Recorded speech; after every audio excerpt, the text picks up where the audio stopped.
And you're able to get metrics, real software analytics about productivity. Now, I can't tell you if the code is any good. That's probably more in reputation.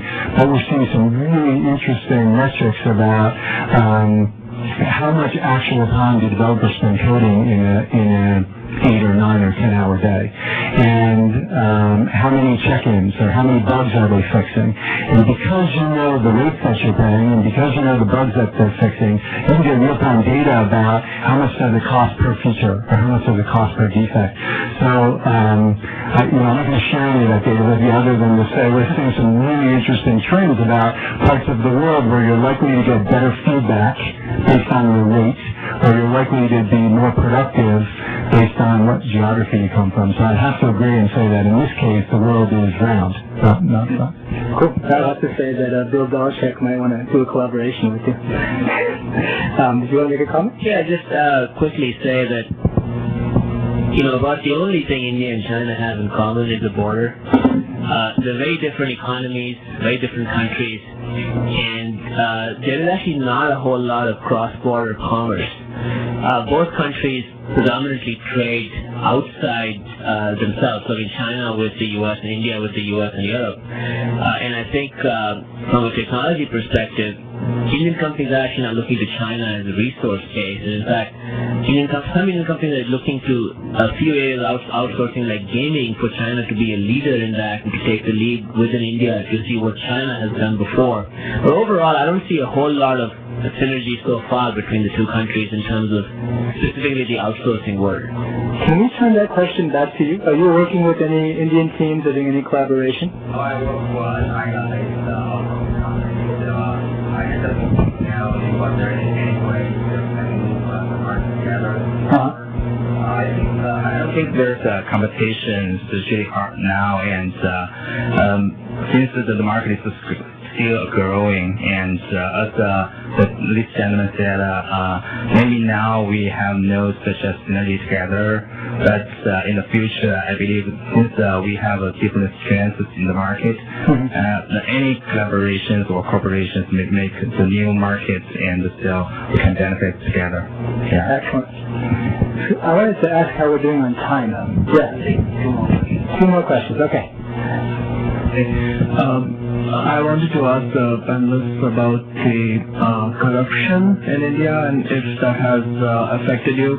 Before I came to US, I used to think that India is the only country that has corruption, but at least here folks get caught and they are spread across newspapers and so on. And probably that's one area in India where we still see the chalta hai. Has that affected you at all? I happen to know one person who is dealing with corruption, just in terms of some of the fraud you're seeing going on in Odesk itself. Do you want to comment on that? No.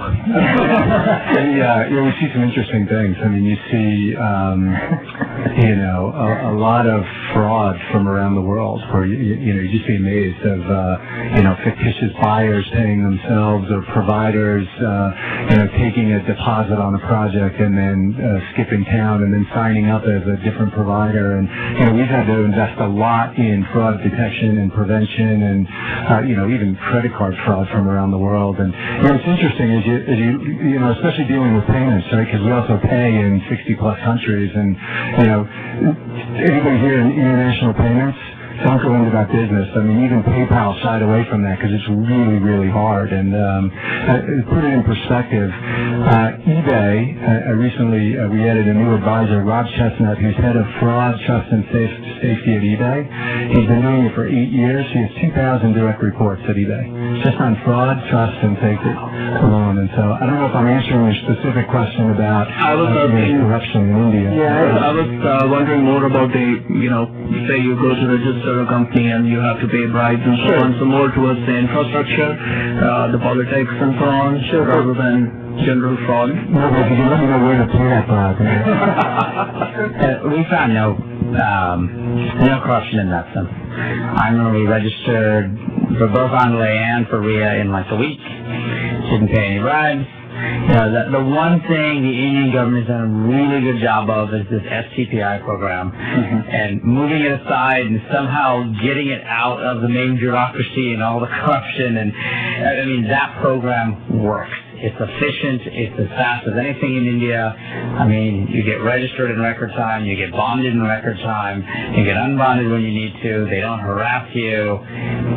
In my 6 years there, I think the only person we bribed in the whole thing was the mailman at Diwali just so we get our mail. It's a common Indian tradition for those of you who don't know. And I think that was like 100 rupees or something. So, I mean, I think that's about it. I would agree for the most part. I would say, I'll probably send the question to you. What's the best way to get the tech guy from the ISP company to actually give you a site visit? I think there are a number of ways, but I think just to on the question here, I think I totally agree with Munjal. I think the STPI guys have done a really good job, and where all of us come from a background where we understand how frustrating it is to even get a license for a car or something like that. I think this is unbelievably well done, and they're qualified people who at least know that they're not going to take the wrong route. So it is really refreshing. It is Software Technology Parks of India.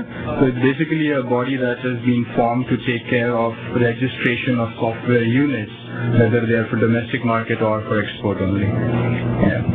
So we have time for one more question. I think we have one back here. The turnover that we're talking about, and also these distributed teams all over the world, are there concerns about IP and ownership of your code and ownership of your product? And if so, how do you manage that concern?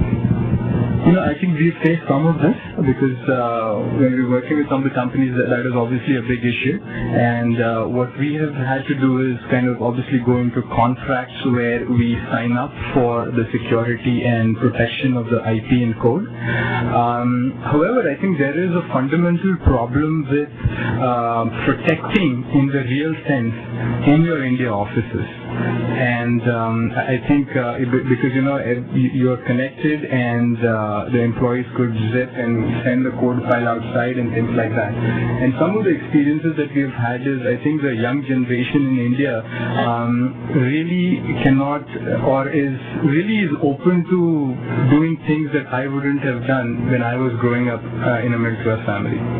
So I think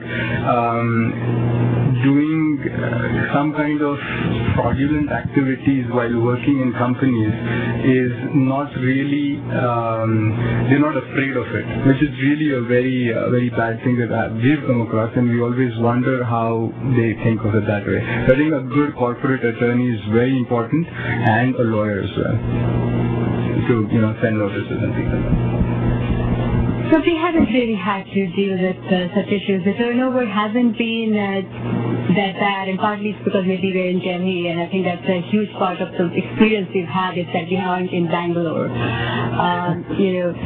But it's a product company, and people are kind of it's not a consulting company, so we're not constantly dealing with different clients. It hasn't really been an issue for us. Great. All right, with that, we're going to close the panel. I want to have a round of applause for all of our panelists. Thanks so much, guys, and when you're still going to make your flight.